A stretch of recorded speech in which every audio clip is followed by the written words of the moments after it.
അത് മുഴുവൻ മോഡി അരിയാണ്, നരേന്ദ്ര മോഡി അരിയാണ്. അതിപ്പോൾ പറയേണ്ടിയിരിക്കുന്നു. ഒരു മണി പോലും പിണറായി വിജയൻ്റെ അരിയില്ല. കേരളത്തിൽ ഒരു മാസം കേന്ദ്രം നൽകുന്ന ഭക്ഷ്യവസ്തുക്കൾ 1,18,754 മെട്രിക് ടണ്ണാണ്. അതിൽ ഭക്ഷ്യസുരക്ഷാ പദ്ധതിയുടെ അടിസ്ഥാനത്തിൽ നൽകുന്നത് 69,831 മെട്രിക് ടൺ അരിയും 15,629 മെട്രിക് ടൺ ഗോതമ്പുമാണ്. പിന്നെ ടൈഡ് ഓവറിൽ കൊടുക്കുന്നത് 33,294 മെട്രിക് ടൺ ആണ് കൊടുക്കുന്നത്. അത് 2022 ജൂൺ വരെ ഈ 33,294 മെട്രിക് ടൺ എന്ന് പറയുന്നത് സ്പ്ലിറ്റ് ചെയ്തായിരുന്നു കൊടുത്തിരുന്നത്. 26,835 മെട്രിക് ടൺ അരിയും 6,459 മെട്രിക് ടൺ ഗോതമ്പുമായിരുന്നു. 2022 അതിന് മുമ്പ് തൊട്ട് തന്നെ കേരളത്തിൽ നിന്ന് ആവശ്യപ്പെട്ടിരുന്നു. കേരളത്തിൽ ഗോതമ്പല്ല കൂടുതൽ ഉപയോഗിക്കുന്നത് അരിയാണ്. അതുകൊണ്ട് ഈ ഗോതമ്പ് കൂടി അരിയാക്കി തരണമെന്ന് 2022 ആവശ്യപ്പെട്ടതിൻ്റെ അടിസ്ഥാനത്തിൽ അതുകൂടി, അതായത് 26,000 പിന്നെ 26,835 പിന്നെ 6,459 അത് രണ്ടും അരിയാക്കി, ഗോതമ്പ് എന്നുള്ളത് അരിയാക്കി. ഇപ്പോൾ ഗോതമ്പിന് വില കുറവും അരിക്ക് വില കൂടുതലുമാണെങ്കിലും അത് കേരളം ആവശ്യപ്പെട്ടതിൻ്റെ അടിസ്ഥാനത്തിൽ അത് കൊടുത്തിട്ടുണ്ട്. ഈ ടൈഡ് ഓവറിൽ കൊടുക്കുന്നത് അരി കൊടുക്കുന്നത് 8 രൂപ 30 പൈസയ്ക്കാണ്. ടൈഡ് ഓവറിൽ കേന്ദ്രം കൊടുക്കുന്നത് 8 രൂപ 30 പൈസയ്ക്കാണ്. അത് കേരളത്തിൽ അത് വ്യത്യസ്തമായിട്ടുള്ള നിരക്കിൽ കേരളത്തിൽ കൊടുക്കുന്നുണ്ട്. 10 രൂപ 90 പൈസയ്ക്ക് APLകാർക്കും അതുപോലെ തന്നെ മറ്റ് കാർഡുകാർക്കും. അതിൻ്റെ വിശദീകരണം ഞാൻ പറയാം. യെല്ലോ കാർഡുകാർക്ക് 35 കിലോ ഭക്ഷ്യധാന്യങ്ങൾ ഓരോ ഫാമിലിക്കും, അത് 5.9 ലക്ഷം കുടുംബങ്ങൾക്ക് കൊടുക്കുന്നുണ്ട്. അത് 30 കിലോ അരിയും 5 കിലോ ഗോതമ്പ് എന്നുള്ള രീതിയിലാണ് കൊടുക്കുന്നത്. പിന്നെ പിങ്ക് കാർഡുകാർക്ക് അത് കൊടുക്കുന്നത്, അത് 36 ലക്ഷം കുടുംബങ്ങളുണ്ട്, അവർക്ക് ഫ്രീ ആയിട്ടാണ് കൊടുക്കുന്നത്. 5 കിലോ അരി കൊടുക്കുന്നുണ്ട്. ഇത് രണ്ടും കൂടി ഏതാണ്ട് 42 ലക്ഷം, 41.9 ലക്ഷം അത് സൗജന്യമായിട്ടാണ് കൊടുക്കുന്നത്. കേന്ദ്രം കൊടുക്കുന്നത് സൗജന്യമായിട്ടാണ്. പിന്നെ ഇവിടുത്തെ സർക്കാർ ബ്ലൂ കാർഡുകാർക്ക് 22 ലക്ഷം ഉണ്ട്. അവർക്ക് 4 രൂപയ്ക്ക് അരി കൊടുക്കുന്നുണ്ട്. അതായത് 8 രൂപ 30 പൈസയ്ക്ക് എടുത്തിട്ട് 4 രൂപയ്ക്ക് അവർ കൊടുക്കുന്നുണ്ട് 22 ലക്ഷം ആൾക്കാർക്ക്.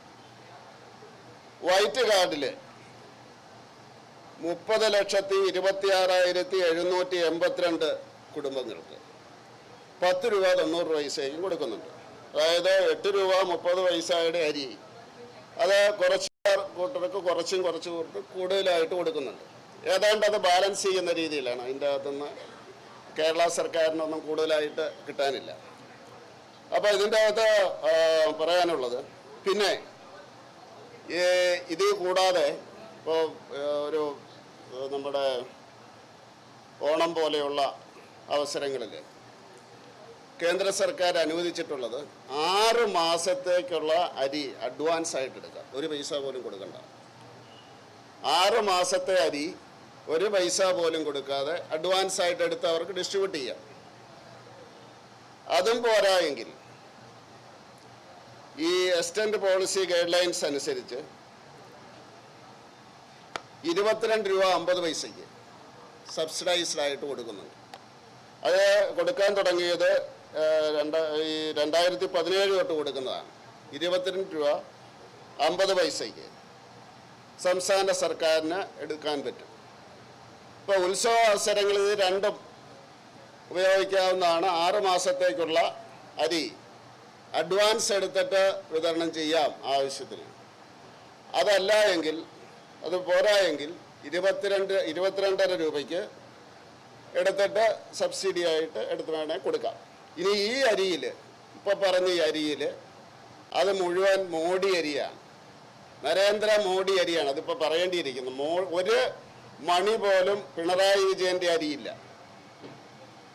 ഈ കേരളത്തിൽ കൊടുക്കുന്ന റേഷനിലെ മുഴുവൻ അരിയും മോഡി അരിയാണ്. ഇനി നാട്ടുകാർക്ക് മനസ്സിലാകുന്ന ഭാഷയെ പറയാൻ വേണ്ടിയാണ്. പിണറായി വിജയൻ്റെത് ഒരു മണി പോലുമില്ല. അത് മാത്രമല്ല, ഇനി വേണമെങ്കിൽ 6 മാസത്തെ അഡ്വാൻസ് ആയിട്ട് എടുക്കാം. ഇനി 22.5 രൂപയ്ക്ക് എടുത്തിട്ട് നിങ്ങളുടെ കുറച്ച് സബ്സിഡി കൊടുക്കുന്നതുകൊണ്ട് കുഴപ്പമൊന്നുമില്ല. ഇത് മുഴുവൻ ഞങ്ങളുടെയാണെന്നാണല്ലോ പറയുന്നത്. അപ്പോൾ അതുകൊണ്ട് അത് കൊടുക്കുന്നതാണ് നല്ലത്. ഇതാണ് ഇതിനെപ്പറ്റി പറയാനുള്ളത്. നല്ലൊരു ഉത്സവ അവസരത്തിലും നമ്മളെന്തിന് പരാതി പറയണം? ഞങ്ങളത് വിളിച്ചു പറയുന്നില്ലല്ലോ. എല്ലാ ഉത്സവ അവസരത്തിലും ഞങ്ങൾക്ക് വേണമെന്ന് പറയാമല്ലോ. അല്ലെ, എല്ലാ ദിവസവും പറയാമല്ലോ, നിങ്ങൾക്ക് കിട്ടുന്ന അരി ഞങ്ങൾ സൗജന്യമായിട്ട് തരുന്നു. ഇത് ജനങ്ങളുടെ അവകാശമാണ്. അതുകൊണ്ടാണ് പറയാത്തത്. ഇത് ജനങ്ങളുടെ അവകാശമായതുകൊണ്ടാണ് വിളിച്ചു പറയാത്തത്. ഞങ്ങളിത് തരുന്നു, നിങ്ങൾ വോട്ട് ചെയ്യണം എന്നൊന്നും പറയാത്തത്. ഇനി വേണമെങ്കിൽ കേരളത്തിലെ BJP പ്രവർത്തകരോട് ഞാൻ അഭ്യർത്ഥിക്കുകയാണ്, എല്ലാ ദിവസവും ഇത് പറഞ്ഞുകൊണ്ടിരിക്കുക. എല്ലാ യോഗങ്ങളിലും എല്ലാ പരിപാടികളിലും ഇത് പറയണം. അല്ലെങ്കിൽ നിരന്തരമായിട്ട് ഇത് കേട്ടുകൊണ്ടിരിക്കേണ്ടി വരും കേരളത്തിലെ BJP പ്രവർത്തകർ. ഇപ്പം ജനങ്ങൾക്കറിയാം ഇത് മോഡി അരി ആണെന്ന്.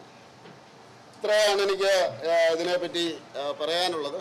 കാരണം ഇടയ്ക്കിടയ്ക്കുണ്ടാകുന്ന സംവാദങ്ങളും എല്ലാ കാര്യങ്ങളും, പല കാര്യങ്ങളും നമുക്കറിയാമല്ലോ. ഇപ്പോൾ എല്ലാം തെളിഞ്ഞുകൊണ്ടിരിക്കുകയാണ്. പല അവകാശവാദങ്ങൾ അടുത്ത കാലത്തൊക്കെ പൊളിഞ്ഞു. അതെല്ലാം പല അവകാശവാദങ്ങളെ ഇട്ടിട്ടോടി. അപ്പോൾ അതുകൊണ്ട് കേരളത്തിൽ നടക്കുന്ന എല്ലാ വികസന പ്രവർത്തനങ്ങളും ക്ഷേമ പ്രവർത്തനങ്ങളും കേന്ദ്ര സർക്കാരിൻ്റെ പൂർണ്ണമായിട്ടുള്ള പണത്തിലോ സഹകരണത്തിലുള്ള പൈസ മാത്രമേ ഉള്ളൂ. ഒരു രംഗത്തും അവഗണിക്കുന്നില്ല. പ്രത്യേകിച്ച് ഭക്ഷ്യവസ്തുക്കളുടെ കാര്യത്തിൽ കേന്ദ്രം അവഗണിക്കുന്ന പ്രശ്നമില്ല. അത് അവകാശമായതുകൊണ്ടാണ്, ജനങ്ങളുടെ അവകാശമാണ്. സംസ്ഥാന സർക്കാർ ചെയ്യുന്നതിനെ പറ്റി ഞങ്ങളൊന്നും കുറ്റം പറയുന്നില്ലല്ലോ. നിങ്ങൾ ചെയ്യുന്നില്ല എന്ന് ഞങ്ങൾ പറയുന്നില്ലല്ലോ. ഇങ്ങനെയുള്ള കാര്യങ്ങളിൽ, അവകാശപരമായിട്ടുള്ള കാര്യങ്ങൾ ഞങ്ങൾ പറയുന്നില്ല. അത് ജനങ്ങൾ ശ്രദ്ധിക്കുന്നുമുണ്ട്. എപ്പോഴും ചോദിക്കാറുണ്ട്, അവർ പറയുന്നുണ്ടല്ലോ, നിങ്ങളെന്താ പറയാത്തത്? കാരണം സംസ്ഥാന സർക്കാർ ചെയ്യുന്നതിനെ അംഗീകരിക്കണം, കേന്ദ്ര സർക്കാർ ചെയ്യുന്നതിനെ അംഗീകരിക്കണം. അങ്ങനെയാണെങ്കിൽ ഒരു സമൂഹത്തിൽ ജനങ്ങൾക്ക് സന്തോഷമുണ്ടാകുന്ന രീതിയിൽ നമ്മുടെ ഉത്സവ അവസരങ്ങൾ പോകുള്ളൂ. അതുകൊണ്ട് എനിക്കൊരു അഭ്യർത്ഥനയുള്ളത്, ഭരണാധികാരികളോട് ഉത്സവ അവസരത്തിലെങ്കിലും ഈ രീതിയിലുള്ള അനാവശ്യ വിവാദങ്ങൾ ഉണ്ടാക്കുകയും ജനങ്ങളുടെ മനസ്സിൽ ആ ഉത്സവത്തിൻ്റെ ശോഭ കെടുത്തുകയും ചെയ്യരുത് എന്നാണ് എനിക്ക് അഭ്യർത്ഥിക്കുക. ഇത് ഇന്ത്യയിലെ ന്യൂനപക്ഷങ്ങളുടെ അവരുടെ പരമ്പരാഗതമായിട്ടുള്ള